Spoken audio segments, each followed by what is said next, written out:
13 de septiembre de 2024 del Evangelio según San Lucas, capítulo 6, versículos 39 al 42. Dijo Jesús a los discípulos una parábola. ¿Acaso puede un ciego guiar a otro ciego? ¿No caerán los dos en un hoyo? No está el discípulo sobre su maestro, si bien cuando termine su aprendizaje será como su maestro. ¿Por qué te fijas en la mota que tiene tu hermano en el ojo y no reparas en la viga que llevas en el tuyo? ¿Cómo puedes decirle a tu hermano, hermano, déjame que te saque la mota del ojo, sin fijarte en la viga que llevas en el tuyo? Hipócrita, sácate primero la viga de tu ojo y entonces verás claro para sacar la mota del ojo de tu hermano. Palabra del Señor. Queridos hermanos y hermanas, Jesús con su enseñanza nos va proponiendo la sabiduría infinita de Dios. Escuchábamos esas máximas de Jesús, esas bienaventuranzas, ese camino que el Señor nos va proponiendo, que nos parece asombroso, que a veces nos cuesta entender y aún es más difícil de poner en práctica sin la ayuda del Señor. Pero es un camino maravilloso, es un camino que al ser humano jamás se le hubiera ocurrido. Es el camino de Dios, es el camino que el mismo Jesús anduvo. Y es un hermoso desafío que se nos propone, vivir al estilo divino, vivir al estilo del divino Maestro.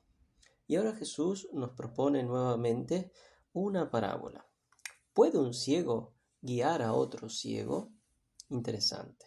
¿No caerán los dos en un hoyo?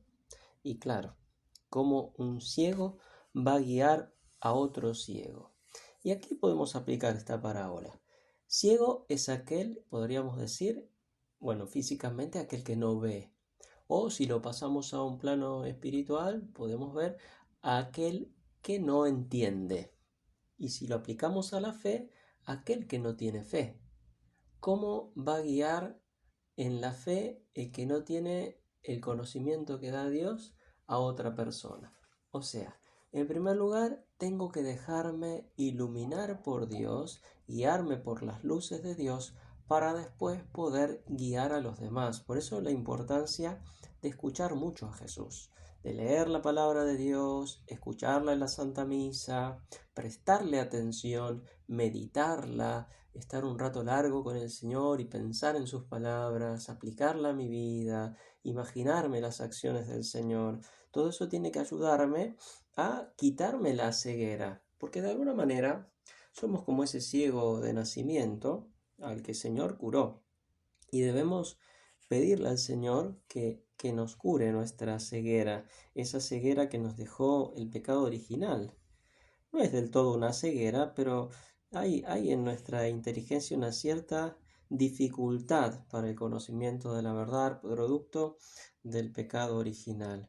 Entonces nosotros debemos dejarnos instruir por el Señor y ser dóciles, y de esa manera podremos guiar a otros. Y también Jesús nos advierte sobre esa tentación que todos tenemos de mirar los defectos ajenos. Mirar incluso a veces cosas que no son defectos, son pequeñeces o debilidades de carácter o simplemente, cosas, gustos. Y nosotros tal vez a veces le damos demasiada importancia. A veces una persona porque hace algo, hacemos un escándalo como si hubiera hecho un crimen y no es nada. Y a veces eso es también por el hecho de que le tenemos cierta antipatía a una persona, entonces todo lo que hace nos parece mal. En cambio, cuando uno le tiene simpatía a una persona, cuando una persona le cae bien, todo lo que hace le parece bien. Y si hace algo malo, lo disculpa. Pero cuando uno no ama mucho, no es así. Entonces la tendencia es a ver los defectos, las imperfecciones en los demás. Y si son míos, no darle importancia, ¿no? ¿Quién no tiene defectos? Y a veces, ¿cuántos defectos tenemos? Y a veces peores que los que vemos en los demás. Pero eso no les hacemos caso. Queremos sacar los defectos de los demás. Entonces Jesús me dice, antes de fijarte en los defectos ajenos, fíjate en los tuyos.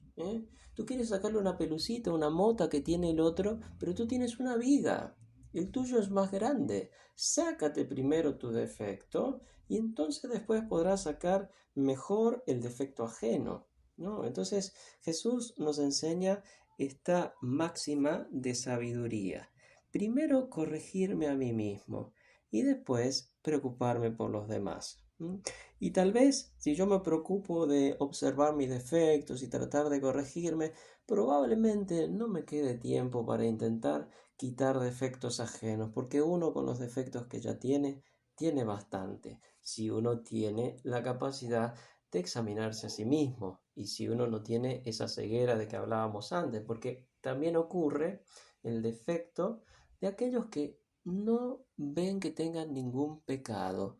Les parece que son así como inmaculados, ¿no?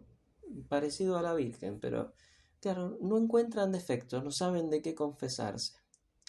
Qué raro, ¿no? Porque la Biblia dice que el justo peca 7 veces al día. Bueno, entonces pedirle al Señor que me cure mi ceguera para ver mis defectos y entonces, iluminado interiormente, podré guiar también a los otros, podré ayudarlos con la sabiduría de Dios.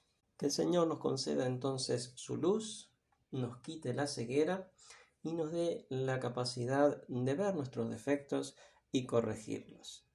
Gloria al Padre y al Hijo y al Espíritu Santo